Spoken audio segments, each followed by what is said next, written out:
Hello guys, this is slightly different as you can tell. I'm on a computer, look, got a mouse. Today we're just going to go over something pretty basic, that being an overview of macronutrients. So yeah, this isn't going to be anything too complicated. It's not going to go into too much depth really about anything. I just wanted to make this video purely because I plan to make more nutrition videos in the future, specifically like sports nutrition.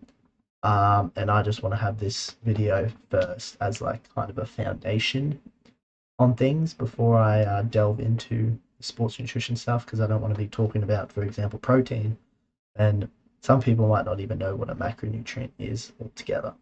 So let's get straight into it. All right, so the big question: what are macronutrients? Macronutrients, as you can see on screen, the definition are nutrients that your body needs in large quantities for energy and to maintain bodily functions, measured in kilojoules or calories. Here in Australia, we use we use kilojoules. So that's what I'm going to refer to as in everything in my videos. The main big thing that I want to get down about macronutrients is that you can see there on the screen. Oh, I shouldn't point. The green screen's not that great. Yeah, there you go. Your body needs in large quantities. So you can read the other stuff. It says that for energy, maintain bodily functions, whatever.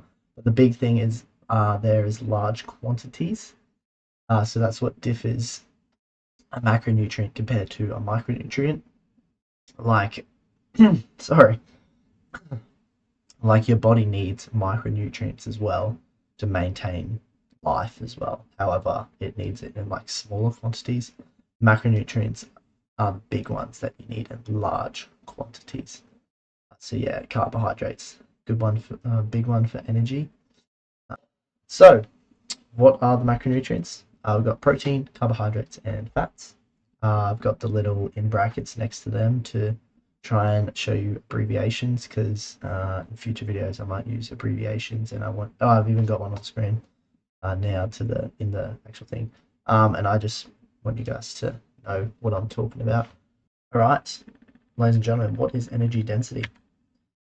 Energy density is the amount of energy stored in 1 gram of food. So we've got on screen the values for. See, I actually got alcohol there. The values for different types of macronutrients and also alcohol. So protein has an energy density of 17 kilojoules per gram. So there's the kilojoules.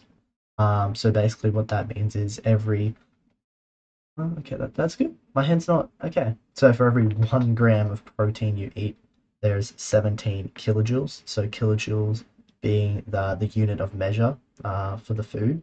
So 17 kilojoules. Same with carbohydrates, except the other thing with carbohydrates is for every gram of carbohydrate, your body stores 3 grams of water as well. So yeah, carbohydrates, energy density of 17 kilojoules per gram, same as protein. But then you get to fat. Even though fat is important, I'm going to go into that as well anyway. But fat has an energy density of 37 kilojoules per gram.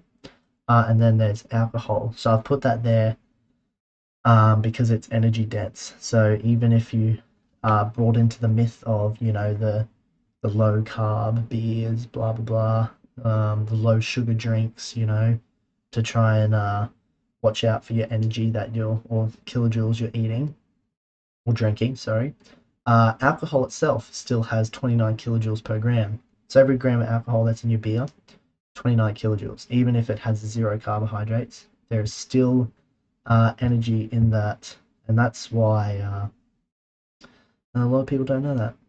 But yeah, so although, drinking low carb beer and stuff is better for you, it's still got lots of energy in it, almost as much as fat. So yeah, if that's why there's suggestions of no more than 7 standard. Oh, sorry, I think it's 10. It's either 7 or 10. 7 to 10. Let's just say 7 to 10. I'm making up my own recommendation here. 7 to 10. No more than 7 to 10 standard drinks in 1 week. That's what they say. It's either 7 or 10. I know that for a fact. One of those. So, all right. Protein. So, what is protein? protein is required in the body for growth and repair of cells. We've got protein itself is made up of amino acids, and there are 20 amino acids within protein, some of those being essential, and some are non-essential. So the essential ones basically mean that your body cannot produce them itself. So the only way you can get those amino acids is through food itself. So that's why they are essential. The non-essential ones, the body can produce them themselves. So they're non-essential, but they're still important to try and consume in your diet, especially if you're trying to get muscle growth or whatever. You want to have every single amino acid possible, because when a muscle's being broken down, it can need just different amino acids at different times. So you want to have all amino acids at all times. So whatever your body needs at a given time, it can just take it from the amino acid pool. We're going to get into sports nutrition in future videos, but I just wanted to mention that quickly. Okay, recommended intake. I've got that there. I guess a big thing to talk about in just an overview, because obviously it's different for everyone. So just for your average Joe, your everyday adult who just works, lives a normal life, doesn't go to the gym, I should say. For them, it might be 0.7 to 0.9 grams per kilogram a day. So that means if you weigh 80 kilos, you're having 0.9 grams of protein per kilogram that you weigh. So I'm not doing the math off the top of my head. Let's just say, for example, that's 1 gram. So that would be 80 grams of protein a day that you would need. But obviously the recommendation is just a bit lower than that. So it'd probably be like maybe 75 grams a day. And you would easily be able to get that if you just had like a bit of meat for dinner and something in your sandwich, for example, at lunch, and a coffee maybe. Like you could hit that pretty easily without like knowing that you're trying to hit that. And that's just going to help for growth and repair of cells if you're just, an average Joe. However, if you're an athlete, you're going to need potentially 1.7 plus grams per kilogram. Yes, a day. And that is, for growth and repair of cells, plus, building the muscle as well. And then you got this whole protein turnover and like nitrogen stuff, which we'll go into when we actually talk about sport nutrition and stuff. So where are you going to get your protein from? Meat, dairy, nuts, some types of beans, like legumes. Legumes have protein. And then the last little box there, we've got quality. So there's this thing called whole proteins, and that's like the gold star protein. That's basically what you want. So whole protein is typically any meat.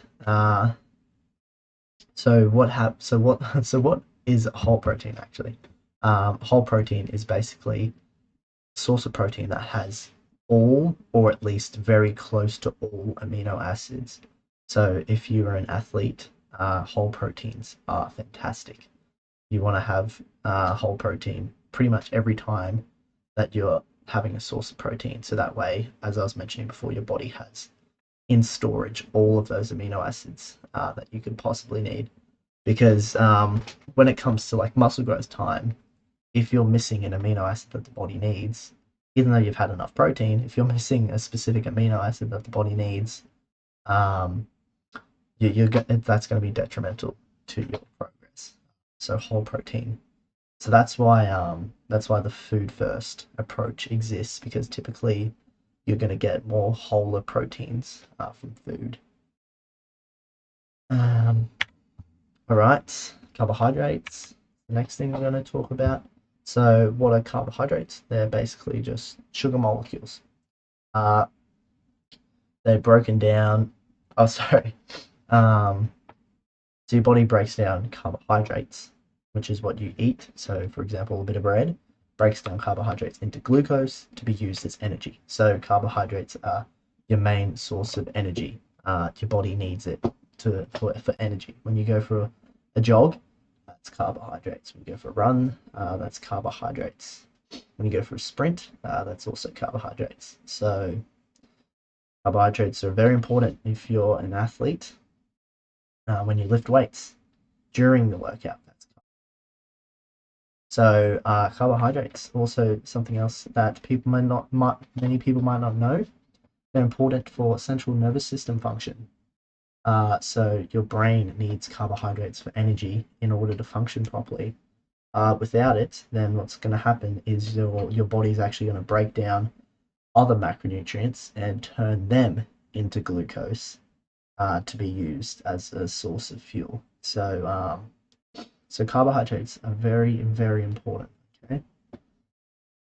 Glucose is stored in the body as glycogen. This is stored in the liver and muscles for quick access. So when you lift weights, your body is going to use your blood glucose, the stuff that's in the muscles, as energy, and also the stuff in the liver is then taken to the muscles to like replenish those storages and use if required.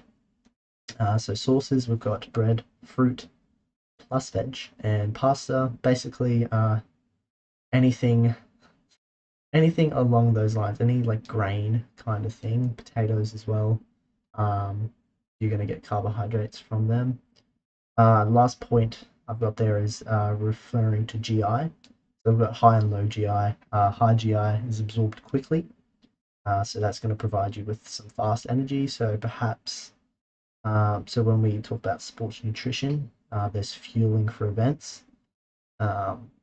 So before an event, it's recommended, you'd fuel 1 to 4 hours before the event, depending on the event. So if you didn't have much time, you might only be able to fuel an hour before the event, and that's when you'd try and have like a high GI carbohydrate, something that's absorbed quickly into the blood, so that way it can be used quicker for your next game, for example, if you've got like a rugby tournament going on. And then low GI, that's something that absorbs slower and more controlled. So that's more towards the 4 hour end of the spectrum. So if you were preparing for half marathon, for example, I'd definitely recommend waking up like 3 or 4 hours before it starts to eat something low GI and high in carbohydrates, even if that means you have to go back to bed because it's an early morning half marathon. But I'll definitely be having something high GI. Sorry. Definitely be having something low GI before anything over an hour. And then, of course, throughout, you would have to have, well, but I'm getting off track. I'm starting to talk about sports nutrition. Fats. So, fats. Fats are very energy dense. We mentioned at the start, they have got 37 kilojoules per gram. So very, very energy dense. Excess intake of these can lead to weight gain. However, something that I didn't even know when I was first learning about this, there are good and bad fats. So, yeah, good fats. So we've got omega-3 and omega-6. Omega-3 is going to come from typically fish, and omega-6 is seeds and oils. So they're your good fats. I'm probably I'm going to get to that. I've got dot points down there. Bad fats. So they're saturated and trans fats. Saturated fats you're going to get from butter. Stuff along the lines of butter. And trans fats you're going to get from baked goods. So, like pies, sausage rolls, all of that stuff. They're bad fats. All right. So fats play an important role in the body, providing essential fatty acids. So these fatty acids are actually what the heart uses to pump, because I'll just explain it quickly, I guess. Fat is very energy dense and it's very hard to break down. And it's also a very long lasting source of fuel. And since the heart is pretty energy efficient, it requires fuel for a very long time, but it's not going to go through the fuel very quickly. So that's why fatty acids are used for the heart, because it's just a good consistent source of energy for the heart to use. And plus, the body wants carbohydrates to use for the more high intensity activity. So the heart's trying to save. The body's pretty smart. It knows what it's doing, so it's going to save carbohydrates, and even very small amounts of protein for the high intensity activities. It doesn't want to waste any of the carbohydrates. So omega-3 is going to increase high density lipoprotein. So that's your good cholesterol. So it's going to increase the amount of good cholesterol basically, and it's going to also lower blood pressure and decrease triglycerides. The omega-6 is going to decrease your total low density lipoprotein. So that's bad cholesterol. So that's good because it's decreasing the amount of bad cholesterol we have. And it's also going to decrease triglycerides as well. So both of those are very good and healthy to have, and there's many health benefits to it. But of course, eating too much of it, even if it's good for you, is still going to lead to weight gain. Oh, this is what I've been waiting for by the looks of things. Hold on, let me quickly move this bad boy out of the way. All right. Pretty sure this is the last slide as well, but this is just going to be a quick intro into sport and exercise and nutrition. Okay, so when you're training, when you've got sport and exercise going on, in regards to nutrition, we need to be considering the major macronutrients, the intake of those. So typically the two major ones for sport and exercise are going to be carbohydrates and protein. Carbohydrates are going to be your source of energy, and protein is going to be the way of building muscle and adaptation. But carbohydrates as well are also going to be your source of like recovery leading into your next exercise. Because basically what happens is when you go for a run, for example, your body's got a normal storage of glucose in the blood, and then when you run, your body's using extra glucose storage. It's basically getting rid of all that, right? And then what happens is your body needs to go back to that normal storage, right? So if you've gone for a very long run and you've gotten rid of lots and lots of your carbohydrate, lots of your glucose storage, then you need to eat carbohydrates after to recover from that by getting your body back to the normal amount of glucose that we need in our bloodstream. And then also in storage for when we go for the next run as well. So, geez, I could talk about this for ages. So for example, if we've done a half marathon in the morning, and for example, we've got a game of rugby league that night. I don't know why you do that. So in the morning before that, you would have a high GI food to kind of like hyper compensate your storage so that when you go through the run, you've got enough in the bank. Obviously, throughout the run, you would have some carbohydrates as well. But then after that run, pretty much all of your storages would be gone. So in order to recover and prepare for the rugby league game you have tonight, what you need to do is get that blood glucose back to normal level, and then also slowly, once it goes back to normal, start eating extra to get your storage up high when the rugby league game starts. Because especially for a rugby league game, you're probably not going to have time to eat carbohydrates throughout the middle of the game. And a lot of stop-start exercise, such as rugby league, is going to get through your storages pretty quick. So you need to have a pretty good storage going into that. So if that makes sense, carbohydrates are really good for your energy source and recovering into your next activity. And then there's also protein, which is actually I like to think of it as give you the adaptation. So there's really no need for protein before the run, for example, but afterwards, if you want that adaptation and your muscles to recover and grow, you need that protein as well as the carbohydrates. That was a spill. All right, next dot point says carbohydrate major energy source and helps brain function. As exercise intensity increases, so does the body's reliance on CHO. Yep, so that's correct, or you'd hope so. So yeah, the carbohydrate is the main source of energy in the body. No matter what exercise we're doing, except for walking, the body wants to be using carbohydrates because it's the fastest to use, and it's the most efficient to use. Plus, the brain also needs to use it. So if you're playing like a sport, like for example, the rugby league is coming out again, so that's got very high intensity exercise. Um, so the body really needs carbohydrates as an energy source for that. But you're also, rugby league at times can be quite a cognitive sport, when you're scanning the defensive line, um, looking which side of the field to attack, short side, open side, it can be a quite cognitive game. So carbohydrates are also important in rugby league for brain function. So yeah, uh, but then the last point there as well is as exercise intensity increases, so does the body's reliance on CHO. And that is also true because carbohydrate is like um, the body's quickest way to get energy. So you would imagine as the exercise intensity increases, it definitely relies on carbohydrates even more because it's the quickest way to energy. So it needs that. Um, so out of all the things that could possibly determine the amount of carbohydrate intake that you intake, duration is the main important one. So I know I just said before that intensity, body relies on it even more as intensity increases. That's true. But the major determinant of the intake during and before is the duration.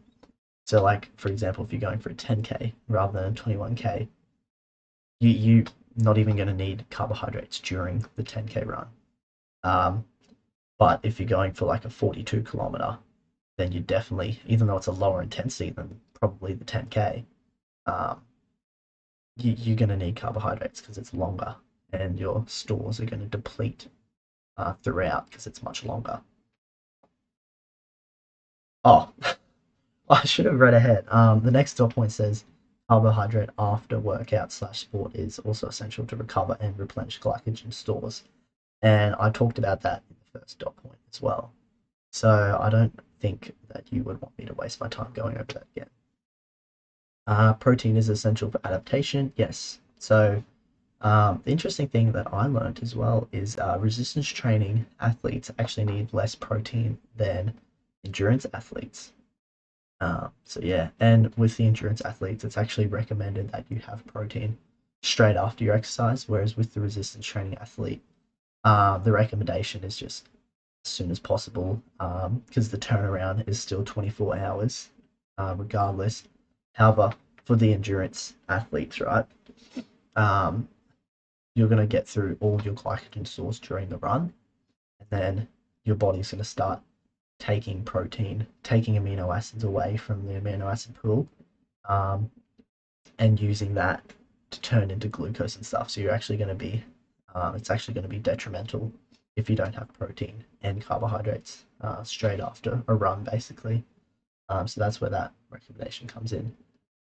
Um, because yeah, endurance athletes as well typically have a higher energy expenditure throughout a day, so that's why their protein goes up as well because they have a high energy output throughout the day compared to a resistance athlete who's basically just going to the gym, and that's pretty much it. So they just need that high protein for muscular adaptation, um, and yeah, their energy budget probably stays the same, is just a bit higher.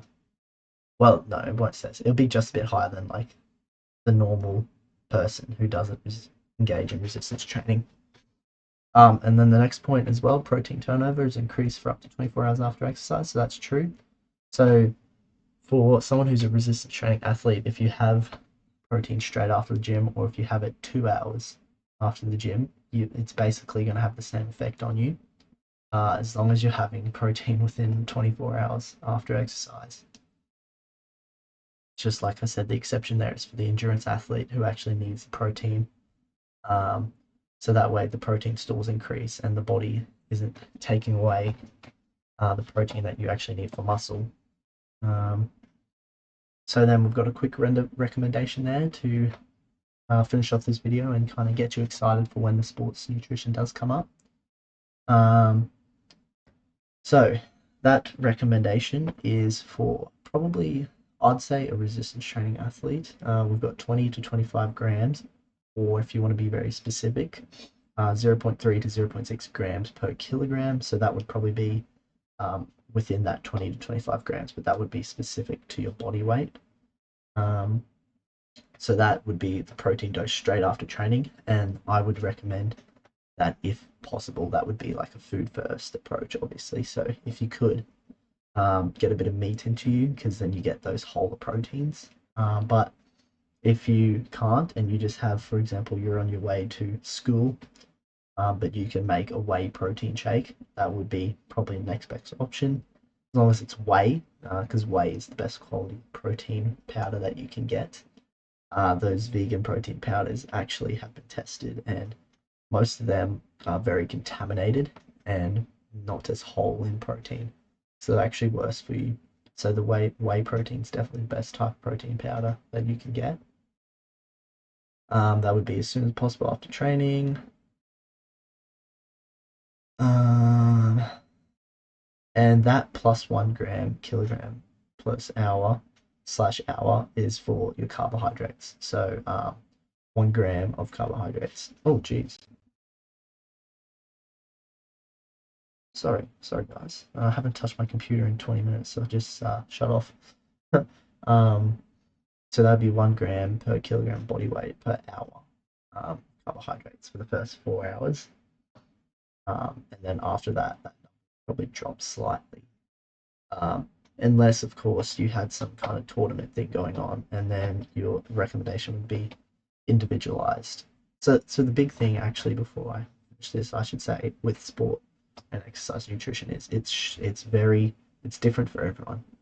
So there's like recommendations up here and stuff, but these are going to be different for everyone. Um, like these dosages and these timings, they're going to be different for everyone because people have different access to proteins. They've got different training afterwards, for example. Like this is going to be, these recommendations are going to be different from me to you, because you might have swimming in the morning and then a gym session after school, and then like, whereas I'm only just going to the gym once a day, basically, and then every so often I have like a rugby league training, or I'd go for a run. But like, my point is, this is gonna look different for everyone. Like, so these basic foundations are pretty much would be good to understand. But the actual recommendations and timing of things, there's so many other things you have to consider, and it's different for everyone. So just gonna leave you with that. Hope you guys enjoyed, and I'll see you in the next one. Thank you for watching.